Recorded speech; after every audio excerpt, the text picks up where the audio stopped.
A cemetery worker was closing up for the night when she heard a car pull in. A well-dressed man staggered toward an unmarked grave, drinking heavily before suddenly collapsing. His head struck the tombstone and blood streamed down his face. She rushed to him, checked his pulse, called 911, and did everything she could to keep him alive. What she didn't know was that this dying stranger was her long-lost nephew, the boy she had spent 25 years searching for. And when the truth finally came to light, both of their lives changed forever.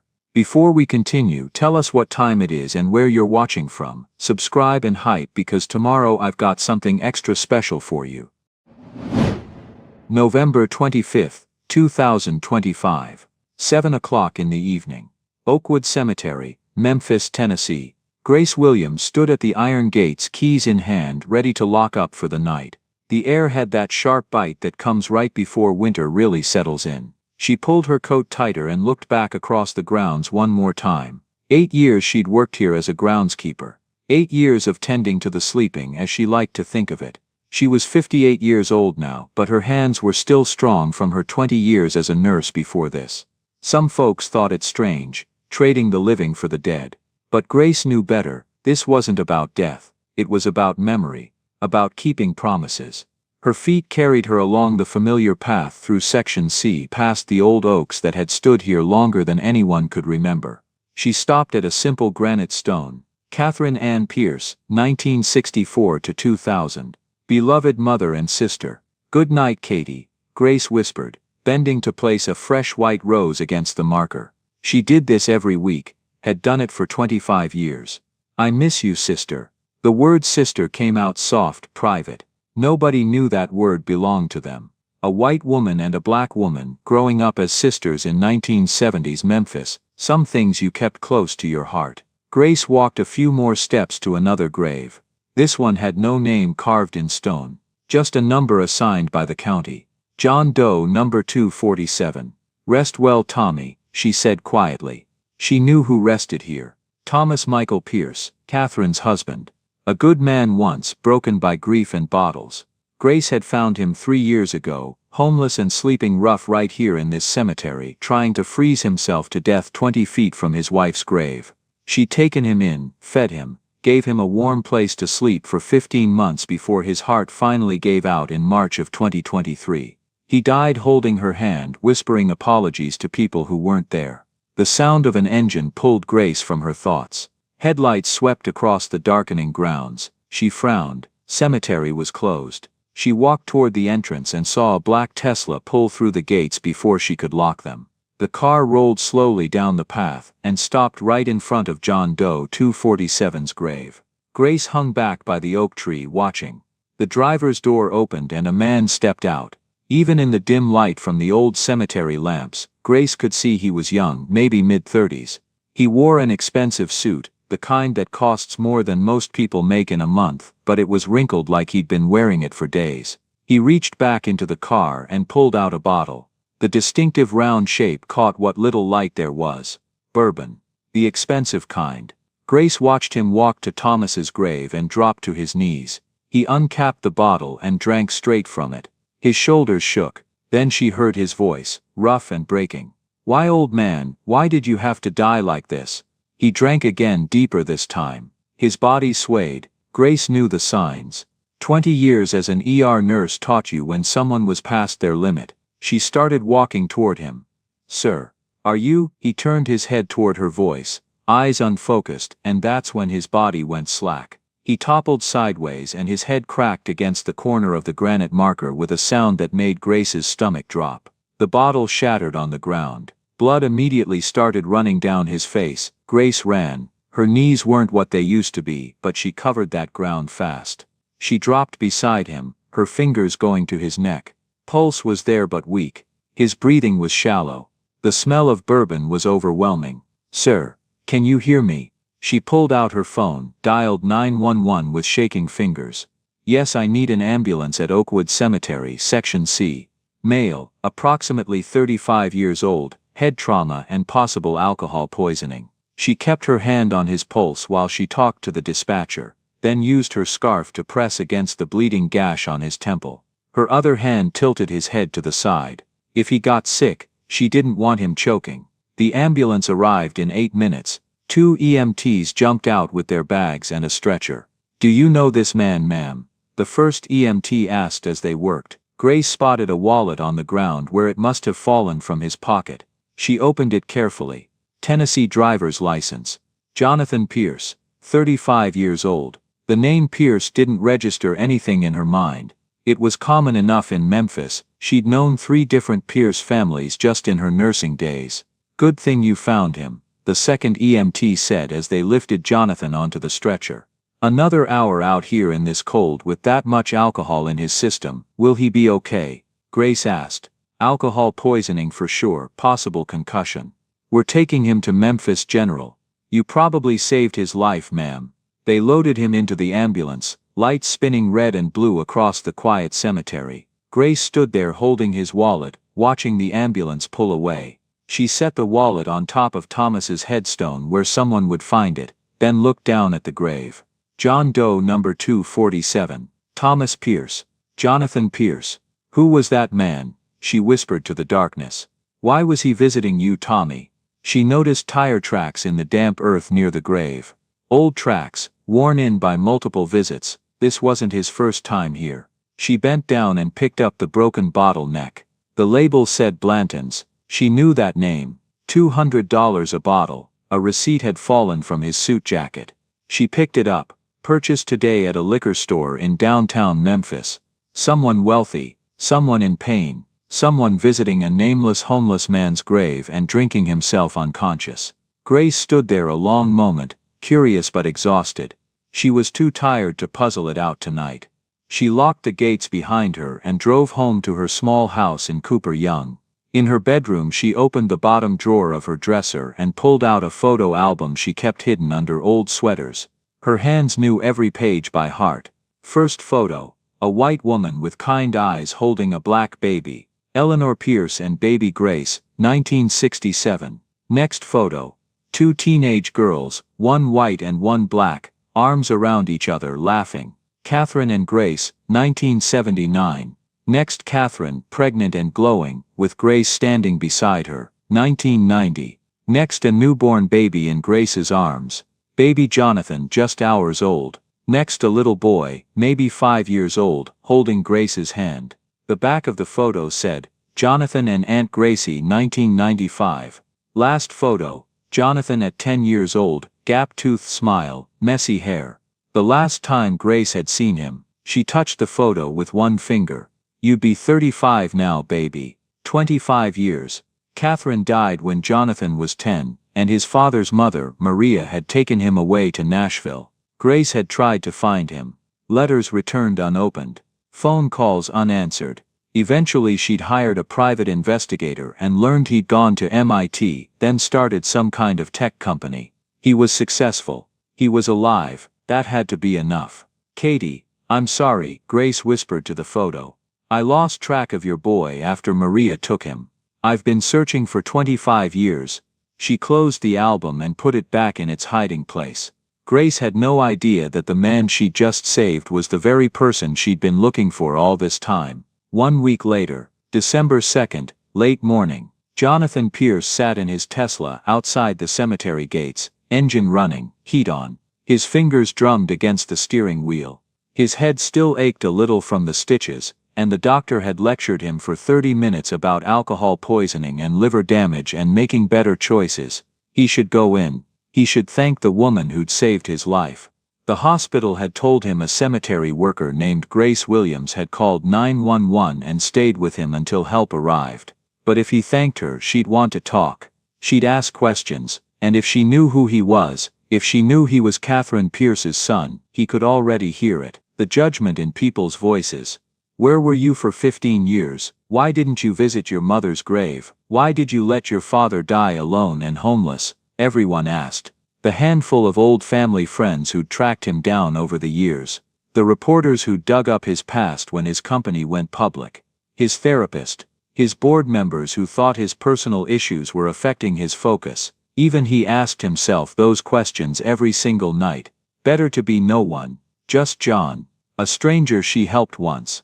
Someone who says thank you and walks away. He turned off the engine and got out, carrying 2 bouquets of white roses, his mother's favorite. The cemetery was quiet in the thin December sunlight. He walked to Section C, to the 2 graves that held what was left of his family. Catherine Ann Pierce. He laid the roses against her stone. "I'm sorry, Mom," he whispered.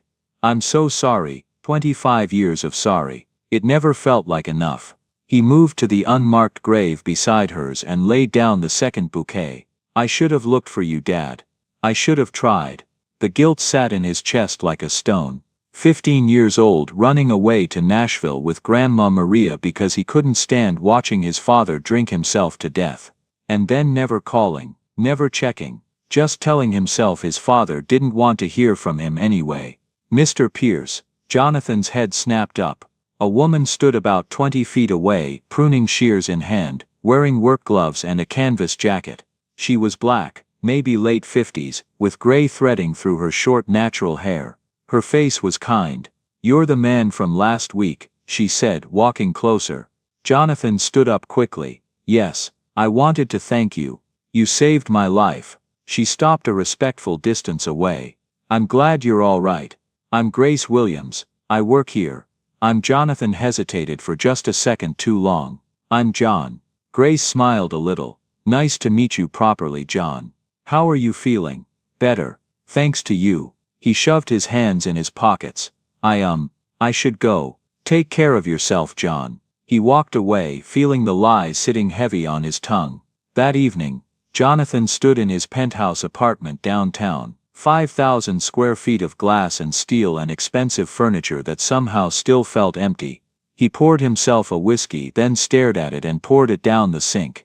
He'd lived alone since he was 15 years old. Even at MIT, surrounded by thousands of students, he'd been alone. No friends really, no one who knew him past the surface. He taught himself that was safer. Can't be abandoned if you never let anyone close. He thought about his father. Thought about that last fight before he'd left. 15-year-old Jonathan standing in their small house in Memphis, bottles everywhere, trying to clean up while his father lay passed out on the couch. Again, "Dad, please. You have to eat something." Thomas had opened his eyes, unfocused, and read, "Your mother, she's gone because of me." "That's not true. Mom died because she was sick. I couldn't save her. I'm useless." Thomas reached for another bottle. "You're making excuses to drink." Jonathan had been crying, furious and heartbroken all at once. "I can't do this anymore." Thomas had thrown the bottle. It shattered against the wall, inches from Jonathan's head. "Get out. You look just like her. I can't look at you. I hate you. I wish you were dead instead of her." Jonathan had run out and called Grandma Maria. She'd driven up from Nashville that same night and taken him home with her. He'd never gone back. Now Jonathan stood in his empty penthouse and let himself remember Maria's apartment in Nashville. Small, clean, strict. "Your father is weak," Maria had told him on that first night. "You forget about him. You focus on school. You make something of yourself. But what if he needs help? He made his choices. Don't become like him." So Jonathan had buried himself in books and computers. He'd gotten a scholarship to MIT, started a tech company, made billions, proved he wasn't like his father, but he'd also spent Christmas breaks alone in his dorm room after Maria died. Spent every holiday for the past 20 years by himself. Built a company full of employees who respected him but didn't know him. He pulled out the card the hospital had given him. "Grace Williams, Oakwood Cemetery." She didn't ask anything, he said to the empty room. Didn't judge, just helped. 3 days later Jonathan returned to the cemetery carrying 2 cups of coffee. He found Grace trimming bushes near his mother's grave. "Hi Grace," he held out one of the cups. "I brought coffee, to say thank you." Grace looked surprised but pleased. "That's very thoughtful, John." They sat on a bench nearby. Jonathan had no idea they were sitting 20 feet from his mother's grave. "Do you come here often?" Grace asked. "Yes. To visit people important to me. Family. My mother, and my father, I think."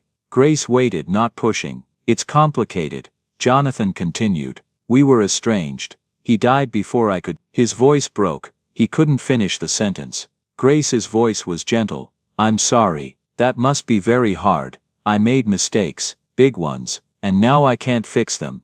We all make mistakes, John. That's being human. He looked at her. You don't even know me. Why are you kind? Because everyone deserves kindness. Especially people carrying pain. Something in Jonathan's chest loosened just a little. For the first time in years someone saw him hurting and didn't ask him to explain it or defend it or get over it. They just sat with him in it. He started coming back. 2 or 3 times a week, always brought something. Coffee or pastries or flowers for Grace's workstations. They'd talk about safe things. Memphis weather, cemetery history. The cardinals that nested in the oak trees. Grace seemed to enjoy the company. She'd laugh at his awkward jokes, tell him stories about her nursing days. Never pushed him to explain who he was or why he came. Jonathan found himself relaxing bit by bit, found himself looking forward to those visits, found himself feeling less alone. Neither of them knew the truth about the other. Not yet. 2 weeks into December, morning frost on the grass. Grace was planting winter pansies near the maintenance shed when she saw John's black Tesla pull through the gates. She'd started to recognize the sound of his engine. She watched him park in the same spot he always did, near Section C, watched him walk the same path toward the same 2 graves. She'd noticed this pattern, but today curiosity got the better of her. Grace stayed back, moving slowly between the headstones like she was checking for maintenance issues. She kept trees between them. She wasn't proud of following him, but something had been nagging at her for days. John stopped at 2 graves, side by side. Even from 30 feet away, Grace knew those markers. She'd tended them for years. Catherine Ann Pierce. John Doe number 247. Grace's breath caught in her throat. Her hand went to her chest. He was visiting Katie's grave, and Tommy's. She watched him kneel down, watched him trace his fingers over Catherine's name, watched him set white roses on both graves. Grace backed away quietly and went to the office, her mind racing. Over the next week, Grace started noticing other things. The watch on John's wrist. She'd seen enough wealthy patients in her nursing days to recognize a Patek Philippe, $80,000, probably more. His car, a Tesla Model S Plaid. She'd looked it up on her phone one night. $120,000. His suits, definitely custom made. The way they fit, the fabric, the stitching. Then one afternoon, his phone rang while they were sitting together. She heard him answer Mr. Pierce, the board meeting. He'd hung up quickly, tension in his shoulders. Mr. Pierce. Another day they'd been discussing the old mausoleums in the historic section. When I was at MIT studying computer science, John said, we analyze cemetery architecture as part of a data structures class. The way information is organized and retrieved. MIT. Grace raised her eyebrows. That's impressive. He'd caught himself. I mean, I went there briefly, then changed the subject fast. Grace filed it away. One afternoon in late December they were talking about Christmas memories. My mom loved white roses, John said quietly. She'd fill the house with them. Even in winter she'd find a way. She sounds lovely. Where is she now? She died when I was 10. Breast cancer. Grace did the math in her head. Catherine had died 25 years ago. From breast cancer, when her son would have been 10. A few days later, Grace asked casually, how old are you, John? 35. Catherine's son would be 35 now. That night, Grace sat at her kitchen table with a cup of tea, turning it all over in her mind. John could be short for Jonathan. 35 years old. Same age as Katie's boy. Visiting Katie's and Tommy's graves. Last name Pierce. Went to MIT. Jonathan had gone to MIT. She'd found that out years ago from her private investigator. Tech company CEO. The phone call. Mr. Pierce. The board meeting. Oh, Katie. Grace whispered. Is it him? Is it really him? She had to know for sure. The next morning, Grace went to the cemetery office before her shift started. She pulled Catherine Pierce's file from the old filing cabinets. Catherine Ann Pierce, born 1964, died 2000, cause of death, breast cancer. Survived by husband Thomas Michael Pierce, and son Jonathan Michael Pierce, age 10. Son relocated to Nashville, Tennessee with paternal grandmother Maria Lopez. Grace sat back in the old desk chair staring at the name, Jonathan Michael Pierce. She pulled the John Doe file next. Found March 2023, died of hypothermia and heart failure. Dental records matched, Thomas Michael Pierce, born 1962, no family contacted. Listed as estranged from son. Grace drove home that afternoon with her hands shaking on the steering wheel. At home she opened the hidden box and pulled out her photos. Baby Jonathan with his chubby cheeks and bright eyes. Jonathan at 10, the last time she'd seen him. She held that photo up and thought about John's face, the eyes, the gentle way he moved, the way he tilted his head when he listened. It's him, she said out loud. Katie's baby, my nephew, he's been here all along, but why was he hiding? Why was he lying about his name? Grace sat in her living room as the winter sun set, thinking about what to do. She could tell him straight out, I know who you are, but that might scare him away. He was hiding for a reason. She could wait for him to tell her on his own. But what if he never felt safe enough? She could reveal her own identity first, but that might overwhelm him. Grace thought about Catherine's last days, morphine and pain and cancer eating her up from the inside. Grace had been her hospice nurse, had held her hand through the worst of it. Gracie, Catherine had whispered 2 days before she died, promise me you'll watch over Jonathan and Tommy. If they get lost, you bring them back. I promise, Katie, I promise, but don't force it, let them come to you, let them choose. Grace closed her eyes. Okay, Katie, I'll wait, I'll be patient. But she started dropping small hints. One afternoon, sitting on their bench, Grace said, you remind me of someone I used to know, John. Yeah, you have a kind heart, like someone very special to me. Another day, I lost someone 25 years ago. Someone like a son to me. John listened but never made the connection. He was too wrapped up in his own guilt to see clearly. Grace decided she'd wait for the right moment, even if it took months, even if it took years. She'd already waited 25 years. She could wait a little longer. Early January 2026, a month since they'd met. Grace was sweeping leaves off the pathway when John walked up carrying a white bakery box. Morning, Grace. Morning, John. What's that? Beignets from Arcade Restaurant. Have you had breakfast? She laughed, trying to fatten me up, just trying to say thank you. Again, they sat on the bench and ate powdered sugar-covered beignets, making a mess and not caring. Grace, John said, wiping sugar off his fingers, would you want to have dinner sometime? Real dinner, not cemetery bench picnics. Grace studied his face. He looked nervous, like a kid asking for permission. I make a mean fried chicken, she said, Southern style. You could come by my place tomorrow night if you want.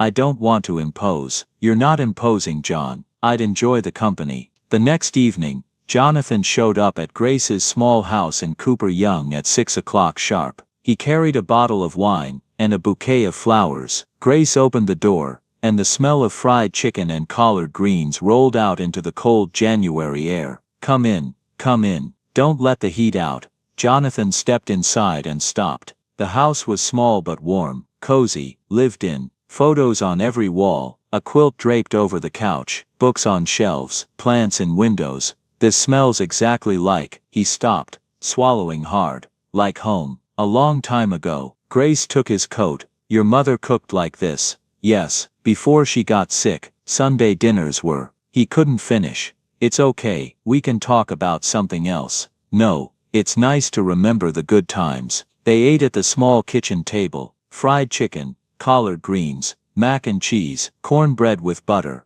Jonathan ate like he'd forgotten what real food tasted like. This is incredible, he said. My mama taught me. Well, the woman who raised me. She wasn't my mama by blood, but she was my mama in every way that counted. After dinner, Grace made peach cobbler and coffee, and they moved to the living room. Jonathan looked at the photos on the walls. One photo showed a white woman with kind eyes holding a young black girl. That's a beautiful photo, Jonathan said. Your mother, Eleanor Pierce, she adopted me, informally anyway, back in 1967. Such things weren't exactly legal, but she did it anyway. Jonathan looked closer. Pierce, that's my last name too. Grace's voice was careful. It's common around here. She was a wonderful woman, chose love over fear. What do you mean? 1967, Memphis, white woman raising a black baby.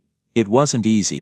People had opinions, strong ones, but she did it anyway. Grace sat down with her coffee. She taught me that family is about choice, not blood. Jonathan sat beside her on the couch, holding that thought. You mentioned losing someone, he said quietly. Someone like a son. Grace chose her words carefully. Yes, someone very precious. 25 years ago. Can I ask what happened? His mother died. She was like a sister to me. Closer than blood, really. The family took him away after she passed. I tried to find him, but, her voice broke just a little. I lost track of him. I'm so sorry, Grace. Do you have photos of them? I do, but they're too painful to display. I keep them in a box. Looking at them, it's like losing them all over again. Jonathan understood that. I'm the same with my mom. I have photos but they're packed away. Looking at her face, remembering what I lost, he shook his head. It's too much. Maybe someday we'll both be strong enough. Maybe, but not today. They sat quietly for a moment. Two people carrying the same shape of grief. Grace, can I ask you something? Of course. Why do you work at the cemetery? After being a nurse, you could do anything. Grace smiled sadly. Because the people I love most are there. My mother Eleanor, my sister, and someone else very important to me. I go to work every day and I'm close to them. It brings me peace. I understand that. I feel the same. Coming to the cemetery, it's the only place I feel close to my parents. Grace reached over and squeezed his hand. They'd be proud of you, John. Jonathan's eyes filled with tears. You don't even know me. How can you say that? Because you're here. You came back. That takes courage. Jonathan almost broke, almost told her everything. The words were right there on his tongue. I'm not John. I'm Jonathan. I'm Catherine Pierce's son. I'm the boy you lost. But fear held him back. What if she hated him for lying? What if she asked why he'd abandoned his father? He couldn't risk it. Not yet. He left that night feeling more connected than he had in 20 years, but still hiding. Late January, a cold Tuesday night. After Jonathan left, Grace sat alone in her quiet house. She knew, she was absolutely certain now. John was Jonathan, her nephew, Katie's boy, the baby she'd held, the child she'd lost, the man she'd been searching for. She went to her bedroom and opened the bottom drawer, pulled out the hidden box, looked at the photos of young Jonathan. You've grown into such a beautiful soul, baby, she whispered to the picture. But you're hurting, carrying so much guilt, just like your daddy did. Grace had been a nurse for 20 years. She knew healing took time, knew you couldn't rush trust, but she also knew she needed to organize her thoughts, needed to be ready for when the moment came. She pulled out paper and a pen, and started writing. The letter took her 3 hours. She wrote and crossed out and rewrote, cried through parts of it, smiled through others, poured out 25 years of searching and grieving and loving. When she finished, her hand was cramped and her heart felt raw and open. She read it over once, tears streaming down her face. My dearest Jonathan, I'm writing this letter even though I don't know when, or if, I'll ever give it to you. But I need to put these words down. I need you to know the truth, even if you're not ready to hear it yet. I know who you are, baby. I've known for weeks. You're not John. You're Jonathan Michael Pierce, Catherine's son, my nephew, the baby boy I held in my arms 35 years ago. I recognized you not by your face, but by your heart. The way you grieve, the way you carry guilt that isn't yours to carry. You're so much like your mama, so much like your daddy too. You're wondering why I haven't said anything, why I let you keep pretending. Baby, it's because I understand. I know what it's like to hide. I know what it's like to be afraid of judgment. Your mama and I had to hide our relationship for years, because society said a white woman and a black woman couldn't be sisters. We loved each other anyway, but we hid it to protect her marriage, her life, her son. You, Catherine, was more than my patient when she was dying. She was my sister. We grew up together, raised by Eleanor Pierce, your grandmother. Eleanor adopted me when my birth mother died, back in 1967 when such things were impossible. But Eleanor didn't care about impossible. She chose love, just like Katie chose love when she made me promise to watch over you. 2 days before she died, your mama held my hand and said, Gracie, if my boys get lost, you find them, you bring them home. I tried, baby. God knows I tried. After Katie passed, I went to your house 3 times. Your father was drowning in bottles, pushing everyone away. The fourth time, you were gone. Maria had taken you to Nashville. I called, I wrote letters. Maria sent them back unopened. She told me to stay away from her